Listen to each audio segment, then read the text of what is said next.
The Celtics just cracked the code on the Knicks, exposing a flaw so glaring it turned the series upside down. This wasn't some lucky break or a single moment of brilliance. It was a methodical dismantling, a strategic blueprint that left New York scrambling and struggling for answers. If you thought the Knicks' offense was tough to crack before, what Boston revealed in this Game 3 performance just rewrote the whole playbook. The Celtics showed how to shut down the Knicks' biggest strength and turn their weapon into a weakness. And if New York doesn't figure this out soon, this series might be over before it really began. After falling behind 0-2 on their home court, the Celtics took their show on the road and delivered a commanding 22 endpoint win in New York. But this victory was about more than just numbers. You could point to Peyton Pritchard's energy off the bench, or Jason Tatum and Jaylen Brown's clutch shooting, especially the fact that Boston drained 50% of their three-pointers.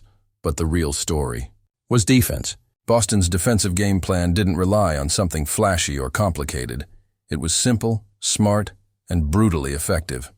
They focused on exposing the Knicks' biggest offensive weaknesses, and they did it relentlessly. One of the key moves was how the Celtics matched Jason Tatum against the Knicks' center. This matchup has become somewhat of a Celtics trademark, but the brilliance is in how it unlocked their defensive versatility. Tatum isn't just a scorer. He has the size, length, and strength to hold his own against bigger centers in isolation. That meant the Knicks couldn't exploit traditional mismatches inside. Jaylen Brown played a similar role on the other side, taking on the biggest forward with his strength, but also showing the agility to switch onto smaller guards when needed. Then there was Al Horford and Robert Williams III, who acted as the defensive anchors, protecting the paint and controlling the space around the basket. This defensive flexibility forced the Knicks into uncomfortable situations. Instead of loading the paint early, Boston opted to wait and provide help only after a Knicks player got past the first defender. This late help was coordinated perfectly, with the Celtics shifting defenders a pass ahead and aggressively closing out shooters beyond the three-point line. That strategy paid off in a big way. The Knicks' three-point attempts dropped from 37 in Game 1 to 31 in Game 2 and just 25 in Game 3. Even more telling, the Celtics only allowed one Knicks player, Josh Hart, to take threes, and they made sure he never had an easy look. Boston's approach to isolations was just as impressive. The Celtics rarely double-teamed, preferring to let one defender handle a Knicks player one-on-one. But if someone got beat, help would arrive late, forcing tough contested shots instead of wide-open lanes. Horford's role was especially crucial here.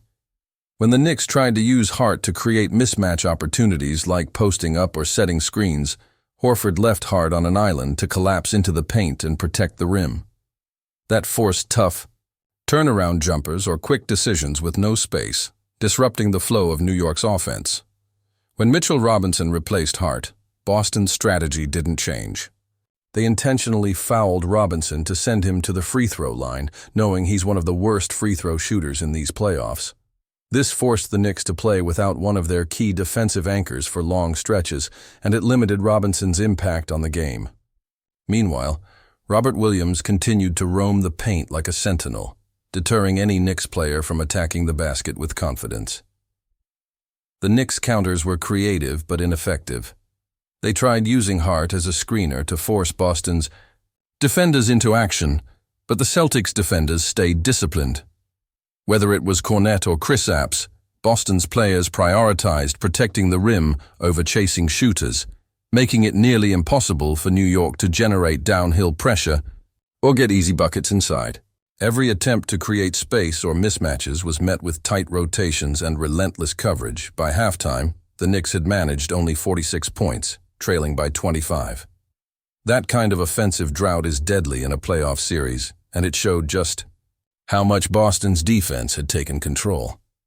The Celtics continued their lockdown approach in the second half, sticking with what worked.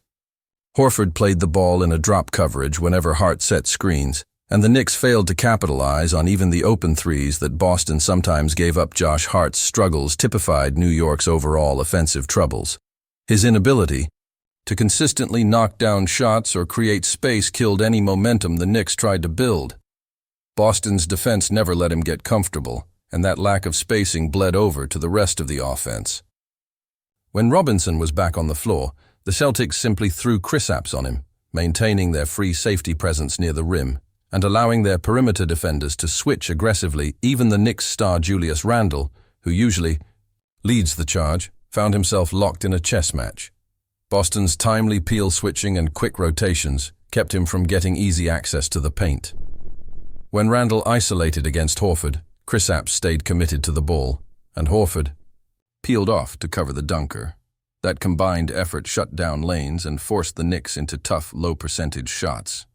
By the end of the game, New York's total points were held to just 93, the second straight game they failed to crack 100 points. This isn't just about one win. The Celtics' defensive versatility is their superpower. Their ability to seamlessly switch, rotate, and close out shooters while still maintaining offensive firepower makes them nearly unbeatable. Meanwhile, the Knicks' offensive rating over these 3 games stands at a miserable 103.6, the worst in the second round. If New York hopes to turn this series around, they have to find a way to create more efficient offense.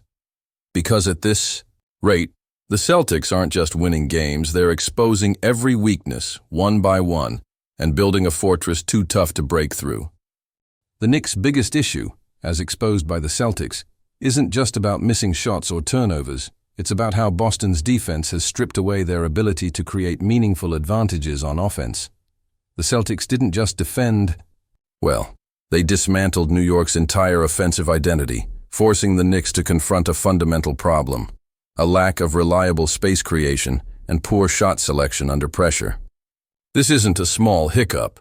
It's a strategic crack that Boston's defense has ruthlessly exploited, and it's hard to imagine how New York can fix this overnight. One glaring example was how Boston took away the paint, the area where the Knicks usually find their rhythm. Instead of allowing Julius Randle or Mitchell Robinson to roam freely and bully their way to easy buckets, the Celtics packed the paint with defenders who knew exactly when to stay aggressive and when to back off. Robert Williams and Al Horford played this like a high-stakes game of chess, cutting off driving lanes and waiting patiently to block or contest shots. This free safety approach near the rim gave the Knicks no clear path to the basket, forcing them into rushed jumpers or contested shots that simply don't fall at a high rate. He also affected the Knicks' spacing. When defenders clog the UACT lane, it forces shooters like Josh Hart and R.J. Barrett to operate under tighter pressure and with less room to breathe. Boston's disciplined closeouts on the perimeter further limited the Knicks' three-point opportunities, and when those shots did come, they weren't high-quality looks. The Celtics' strategy to funnel the Knicks into low-percentage shots was clear. Don't just defend the paint, deny the three, and force New York into uncomfortable areas on the floor. And it worked. The Knicks' three-point shooting has cratered. In this series, which is a massive problem given how much they rely on that weapon, New York tried various tactics to counter these defensive strategies, but nothing stuck. Whether it was using Josh Hart to set screens, running more off-ball movement, or trying to isolate Julius Randle against smaller defenders, Boston had an answer. The Celtics defenders showed patience and discipline, refusing to chase shooters, out of position or gamble on risky rotations. Instead, they stuck to their assignments and relied on help defense to close down threats. This kind of team defense requires trust and communication, and Boston showed they have both in spades. Another factor that can't be overlooked is the Celtics' offensive threat, which keeps the Knicks' defense honest and prevents easy help rotations. When Boston scores efficiently on the other end, the Knicks can't afford to overcommit defenders or gamble on traps without risking open shots from Tatum, Brown, or Pritchard. This offensive balance creates a tension where New York's defenders have to stay honest, and that, in turn, fuels Boston's defensive success. It's a vicious cycle that the Knicks haven't found a way to break. In short, the Celtics have created a perfect storm for the Knicks. They're locking down the paint, shutting down three-point opportunities, and using versatile defenders to negate mismatches. At the same time, Boston's offensive firepower ensures that the Knicks can't gamble or take defensive shortcuts. It's a complete formula for dominance that New York hasn't cracked yet. If the Knicks want to stay alive in this series, they have to do more than just tweak their offense. They need a fundamental reset. That means finding ways to stretch the floor better, create more space for their playmakers, and improve their shot selection under pressure. They also need to get more consistent production from their bench and figure out how to exploit Boston's defensive switches without forcing low-percentage shots. Most importantly, they need to stay patient and avoid panicking when the Celtics' defense clamps down. This series is far from over, but the Celtics have set the tone and exposed the Knicks' biggest issue loud and clear. Boston's defensive versatility and discipline have made New York's offense look ordinary at best, and until the Knicks find answers, the Celtics will continue to control the narrative. The pressure is on New York now. Can they adapt, or will the Celtics run away with this series? That's the question that makes this matchup must-be-watch basketball. If you're following this series closely, pay attention to how the Knicks respond. In the next game, will they find a way to stretch the floor and get better shot quality, or will Boston's defense continue to suffocate them? Either way, this chess match between two talented teams is just heating up, and the Celtics have already made their move. The Knicks are on notice. The Celtics just exposed their biggest issue, and now it's up to New York to solve it before it's too late.